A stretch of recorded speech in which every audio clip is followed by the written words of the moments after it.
అన్న చెప్పండి, దాదాపు 5 నెలల తర్వాత కవిత గారు బెయిల్పై బయటికి రావడం ఎట్లా చూడొచ్చు, ఎట్లా అనిపిస్తుంది? చాలా సంతోషకరమైన వార్త.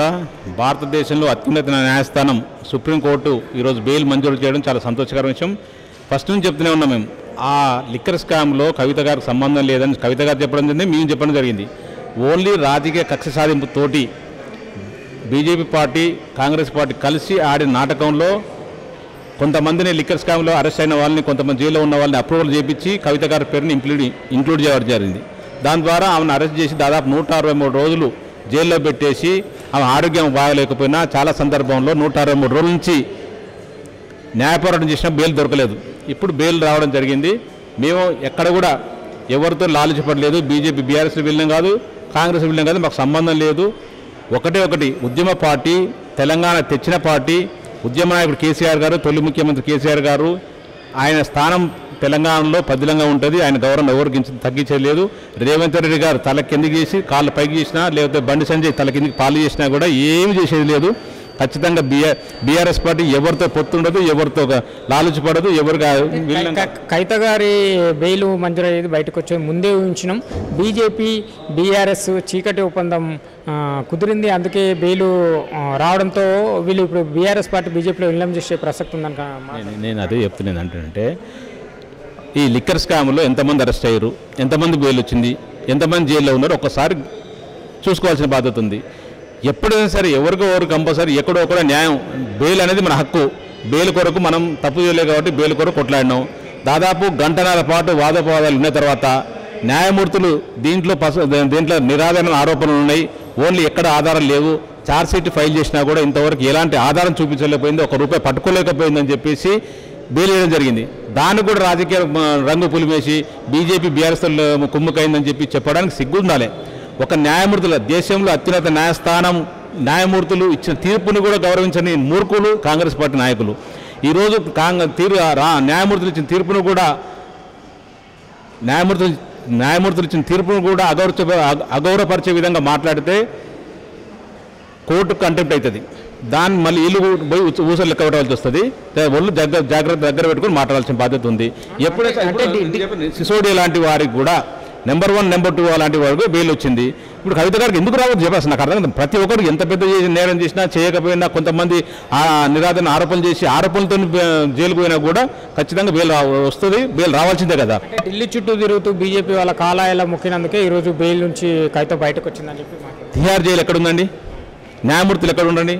కోర్టు ఎక్కడ ఉందండి? సిబిఐ కోర్టు ఎక్కడుంది? ఈడీ కోర్టు ఎక్కడుంది? ఇవన్నీ కోర్టులు ఎక్కడ వచ్చినాయి? ఢిల్లీలో కదా ఉన్నాయి. ఢిల్లీ ఒకటి ఏడుకోతుంది, వేరే కాడికి పోతారా? అసలు మేనర్స్ ఉండాలి కదా. కొంత కూడా మాట్లాడేటప్పుడు కొంత మేనర్స్ తోటి అసలు వాస్తవం తెలుసుకొని మాట్లాడాలి. ఇన్ని రోజులు బెయిల్ రాలేదని చెప్పేసి బెయిల్ కొరకు దాదాపు చాలా సందర్భాలు రిజెక్ట్ అయిన సందర్భం తెలిసింది. అప్పుడు ఎక్కడ ఇప్పుడు ముఖం? ఇప్పుడు బెయిల్ రాగానే బెయిల్ లాలుచేయడం ఎందుకు అనుకోవాలి? బెయిల్ న్యాయబద్ధంగా వచ్చింది కదా, మేము ఎవరితో లాలుచిపడలే కదా. అక్కడే ఈడీ కోర్టు అక్కడే ఉంది, సిబిఐ కోర్టు అక్కడ ఉంది, సుప్రీంకోర్టు అక్కడ ఉంది. మీకు సుప్రీంకోర్టు తలుపుతున్నాం కాబట్టి సుప్రీంకోర్టు న్యాయం గురించి కొట్టలేను కాబట్టి ఆడికే పోతాం. న్యాయవాదులు ఉండడం కూడా సుప్రీంకోర్టు ఢిల్లీలో ఉంటారు కదా, వేరే కాడ లేరు కదా. ఆడికే ఒకటి ఇంకా వేరే కాడికి ఎట్లా పోతారు? ఒప్పందంలో భాగంగానే మొన్న జరిగిన పార్లమెంటు ఎన్నికల్లో బీఆర్ఎస్ బీజేపీకి మద్దతు ఇచ్చినందుకే బీజేపీకి అన్ని సీట్లు గెలవడం జరిగిందని చెప్పి చీకటి ఒప్పందం చేసుకుంది రేవంత్ రెడ్డి గారు. బడే బాయి చోటే బాయి ఏదైతే కేంద్రంలో బీజేపీ ప్రభుత్వానికి ఇక్కడ రాష్ట్ర ప్రభుత్వం సహకరిస్తుంది, రాష్ట్రంలో ఉన్నదానికి కాంగ్రెస్ ప్రభుత్వానికి బీజేపీ ప్రభుత్వం సహకరిస్తుంది తప్ప వాళ్ళిద్దరు చీకటి ఒప్పందం చేసుకొని ఇంకోరి మీద బురద జాలని చూస్తారు, బట్టగాల్సి మీదని చూస్తారు. ఇది ప్రజలు హర్షించరు. మేము అసలు ఎట్టి పరిస్థితులు ఒప్పుకోం. ఇతర మేనర్స్ లేకుండా మాట్లాడితే మాత్రం బాగుండదు. కాంగ్రెస్ నాయకులు జాగ్రత్త ఉండాలి.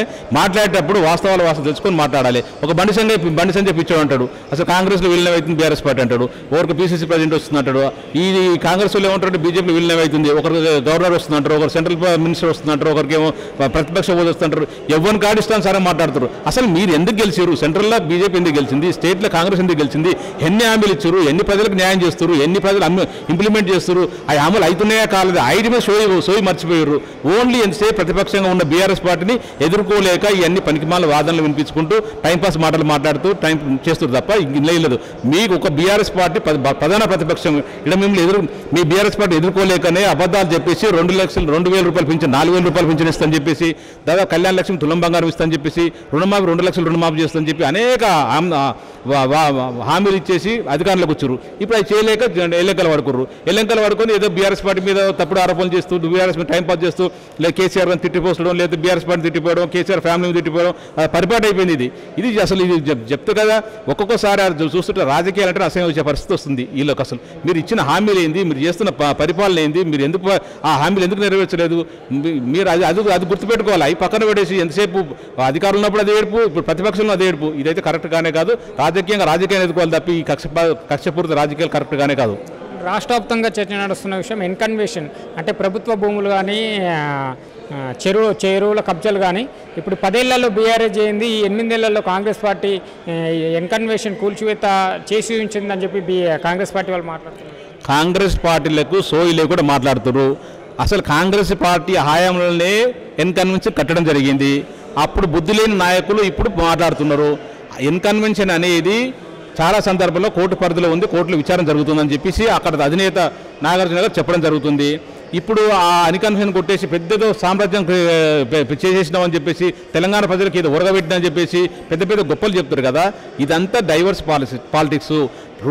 రైతు రుణమాఫీ కాలేదు. ఓ 30-40% మాత్రం రుణమాఫీ అయింది. దాదాపు 70% రుణమాఫీ కాలేదు. కాబట్టి ఆ రైతులు స్వయంగా రైతులే ప్రతి ఊర్లో కూడా శవయాత్ర చేస్తారు రేవంత్ రెడ్డి ముఖ్యమంత్రి గారిది. దాని పోలీసు సమక్షంలో పోలీసు బందోబస్తులు చేస్తారు అంటేనే రైతులకు ఎంత వ్యతిరేకత ఉందో రైతుల ప్రభుత్వం మీద అని చెప్పి అర్థం చేసుకోవచ్చు.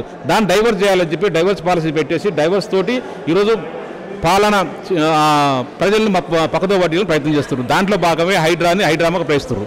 ఇప్పుడు కైతగారి రాకతో తెలంగాణలో కార్యకర్తలు నూతనోత్సవం రాబోతుందా? స్థానిక ఎన్నికల్లో గట్టిపోటీ ఇచ్చే అవకాశం ఉందా? మళ్ళీ బలం వచ్చింది అనుకోవచ్చా? ఖచ్చితంగా అండి. ఒక ఉద్యమ నాయకురాలు జాగృతి పెట్టేసి ఎంతోమంది మహిళల్ని ఎంతోమంది కార్యకర్తలని ఎంతోమంది జాగృతి చేసిన కవిత గారు ఉద్యమంలో ముందు వరుసలో ఉండి ఆల్రెడీ జాగృతి సంస్థ పెట్టి పెద్దలు వేలాది మంది లక్షలాది మంది కార్యకర్తలు రాష్ట్ర వ్యాప్తంగా ఉన్నారు.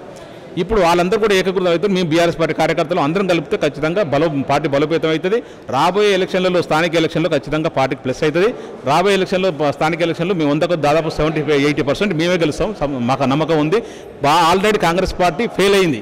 ఒక్క హామీలు చేయకుండా 100% ఫెయిల్ అయింది. కాబట్టి ఖచ్చితంగా రాబోయే రోజులలో బీఆర్ఎస్ పార్టీ పికప్ అవుతుంది. ఖచ్చితంగా స్థానిక ఎలక్షన్లలో మంచి మెజార్టీతోటి మంచి గెలుపొందుతుంది. అలాగే రాబోయే ఎలక్షన్లలో దాదాపు 2028లో ఎలక్షన్లు జరుగుతాయి. కాబట్టి అప్పుడు 100 సీట్ల పైచిలకు గెలుస్తాం. కాబోయే ముఖ్యమంత్రి కేసీఆర్ గారని చెప్పి సందర్భం తెలియజేస్తాం.